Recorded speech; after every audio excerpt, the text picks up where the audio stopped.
At last, nakapag-deal na ng significant damage si Gojo kay Sukuna, pero ang problema ngayon ay nagsimula ng umikot ang wheel ni Mahoraga. It is the updated weeb, at kung nagugustuhan mo ang ating chapter reviews ay siguraduhin mo nang nakalike, nakasubscribe at naring mo na ang bell button. Now sa video na ito ay i-feature natin ang Jujutsu Kaisen chapter 228, kaya wag na nating patagalin pa at simulan natin agad ang talakayan. May kita natin sa pinakaunang page na nag-uusap itong si Kusakabe at si Meimei, habang sinasabi nila ngayong maliit na nga at in the size of a basketball na lamang ang domain barrier nitong si Gojo Satoru, inangangahulugan lamang na mas napakalakas na ng concentration ngayon nito. Now since napakaliit na nga ng barrier nitong si Gojo, nagtataka ngayon itong si Kusakabe kung paano niya napupull off ang mga impossibilities ng mga ito. Kaya sinagot siya dito nitong si Maki na hindi naman daw kailangang magkapareho ng space or dimension ng external at ng internal na space ng isang barrier technique. Kaya ni-lecture naman siya dito ni Kusakabe na kahit na daw ganun yun kasimple, hindi yun ganun kadaling mailatag. Dahil nabanggit niya dito na ang barrier techniques ay nangangailangan ng napakatinding imagination or ng isang konkretong imahe ng sarili mong barrier technique, dahil sa mismong sa iyong sariling imagination ito mabubuo. Kaya naman ng kahit na pinakamaliit na pagkakamali ay maaaring magdulot ng pagkamatay hindi lamang ng kalaban ng isang taong gumagamit ng domain expansion kung hindi mismong ang user nito. Dahil under normal circumstances nga, kung sakaling bumuo nga ang isang sorcerer ng isang domain expansion na napakaliit and within his or her imagination ay hindi nito kayang i-hold ang kahit na isang tao, ay maaaring magdulot ito ng pagkamatay ng dalawang nilalang na yun na nasa loob ng barrier. Kaya naman sumingit dito si Choso habang sinasabing what makes this possible is that nai-experience na nitong si Gojo kung paano mabuhay sa loob ng prison realm. Alam naman nating lahat na ang prison realm ay parang isang napakaliit na kahon or cube lamang, so it's as if ang barrier na ginagawa ngayon itong si Gojo Satoru ay ang imitation ng space or ng dimension na na-perceive niya way back nang nasa loob pa siya ng prison realm.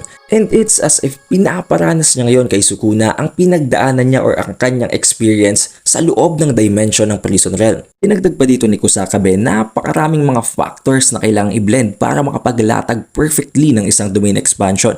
Kasama na dito ang internal at external na factors, ang volume at ang construction speed at ang napakarami pa. Kaya dito'y nagtaka si Hakari at si Higuruma dahil napakadali nilang nailalatag ito na para bang humihinga lamang sila.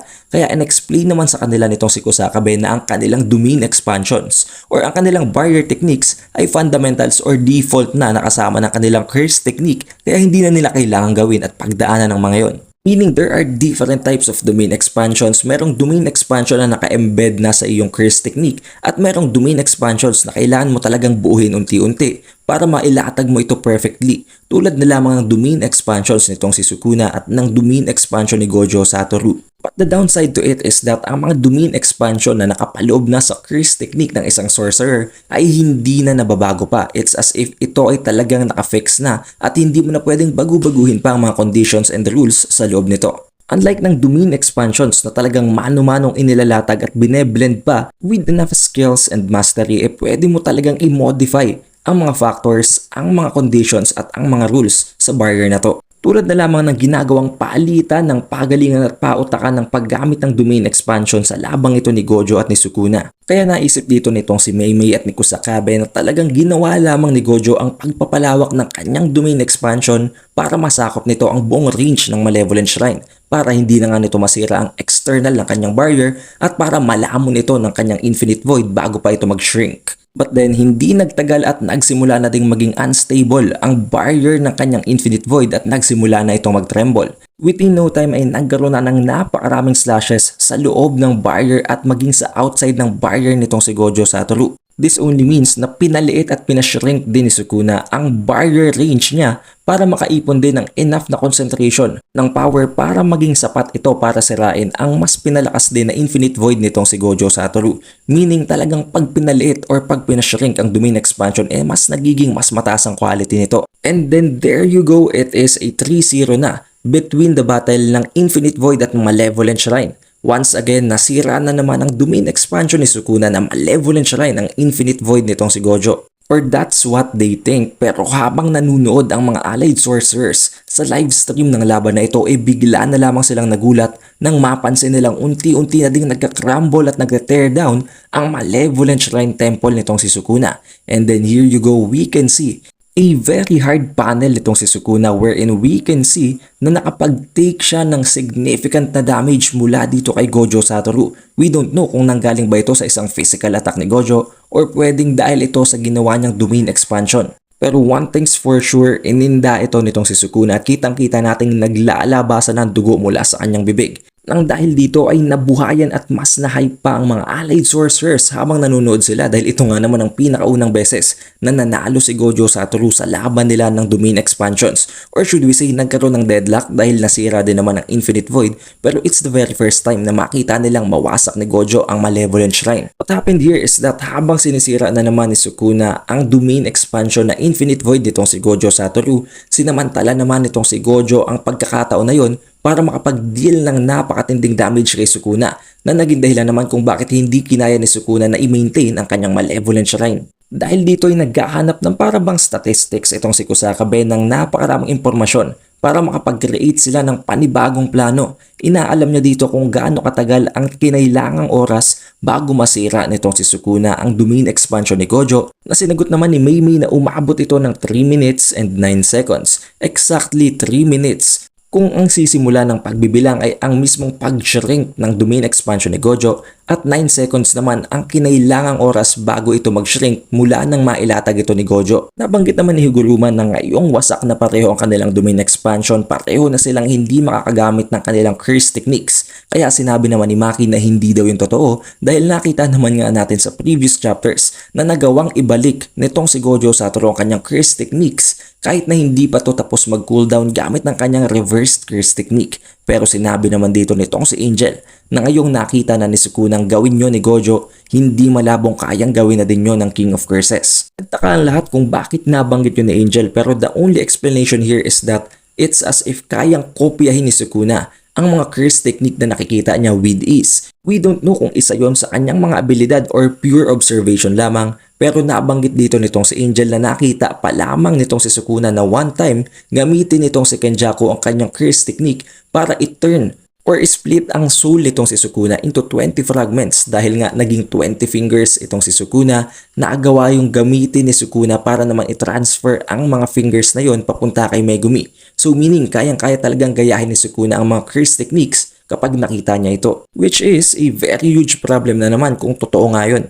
And then we get back to Sukuna versus Gojo. Nagkaroon na naman ng palitan ng mga atake sa gitna ng dalawang ito, but the difference now is that nagiging isang parabang one-sided na laban na ito ngayon. Hindi gaanong pumapalag dito si Sukuna dahil kitang-kita naman natin na hindi pa niya na-recover at hindi pa siya gumagamit ng reversed curse technique para i-heal ang damage na na-inflict sa kanya ni Gojo malapit sa kanyang chest. Pinagpatuloy ni Gojo ang kanyang barrage of attacks at kitang-kita natin dito na si Sukuna has always been on the defensive pa lamang. Nagtataka na si Gojo kung bakit up to this point ay hindi pa ginagamit ni Sukuna ang kanyang Ten Shadows technique dahil aware naman si Gojo na kayang gamitin ni Sukuna ang Ten Shadows. And aware din siya na alam nitong si Sukuna na isang napakalaking asset ni Mahoraga para talunin ang isang user ng Infinity at ng Six Eyes dahil nabanggit nga niya kay Megumi way back then na there was a certain period in time wherein tinalo ng isang Ten Shadow user ang isang Six Eye user. And since kaya ngang basahin nitong si Sukuna ang mga memories nitong si Megumi, siguradong alam na alam ni Sukuna na isang magiging napakalaking asset talaga ni Mahoraga laban dito kay Gojo. And then what we fear and what we have been waiting for all this time has come.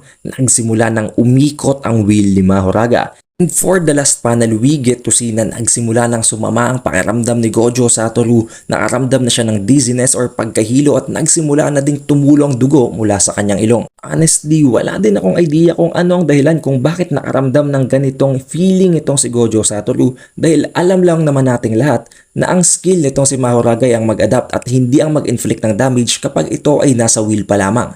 With the help of an editor's note at the end of the panels na nagsasabing what did those eyes see, we can assume na maaaring tinangkang i-perceive at i-understand ni Gojo Satoru ang mekanismo sa likod ng wheel ni Mahoraga at sa sobrang complex ng build-up nito ay hindi yun kinaya ng kanyang utak. However, that is just a hunch kaya huwag niyo munang seryosohin at gaanong isipin ang tungkol sa bagay na yun.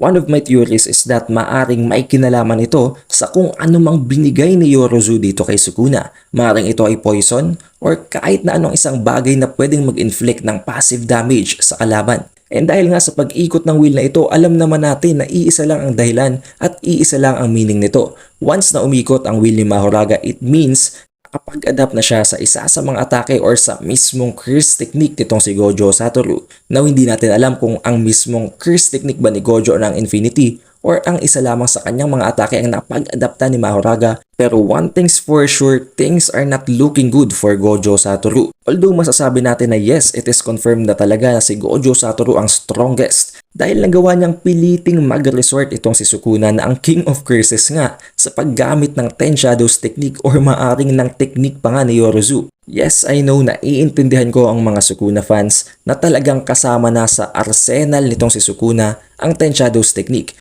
Pero at the end of the day, no matter what you say, hindi pa rin naman curse technique nitong si Sukuna si Mahoraga. And he had been planning this all along talaga dahil alam naman natin na way back then ay talagang gusto niyang lumipat sa katawan nitong si Megumi para ma-take control at ma-tame nga niya si Mahoraga. Pero regardless of that, kahit na ano pang sabihin natin na kahit nahawak niya ang katawan ni Megumi, kahit na may karapatan siyang gamitin itong si Mahoraga dahil tinalo nga niya ito at na-team niya ito, still, si Gojo Satoru pa rin ang strongest dahil gamit lamang ang kanyang sariling innate curse technique ay nagawa niyang paggamitin ang King of Curses na tinaguri ang pinakamalakas daw ng curse technique ng ibang sorcerers para matapatan itong si Gojo. Although hindi pa ginagamit ni Sukuna ang iba pa niyang natatagong mga abilidad tulad na lamang ng paggamit niya ng flame elements, I think ginawa lamang ito nitong si Sukuna para makapag-create ng isang precautionary measure in case na maaring dumating ang punto na matalo siya nitong si Gojo. And one more thing, hindi natin alam kung kailan ginamit or ni-launch or dineploy nitong si Sukuna ang wheel nitong si Mahoraga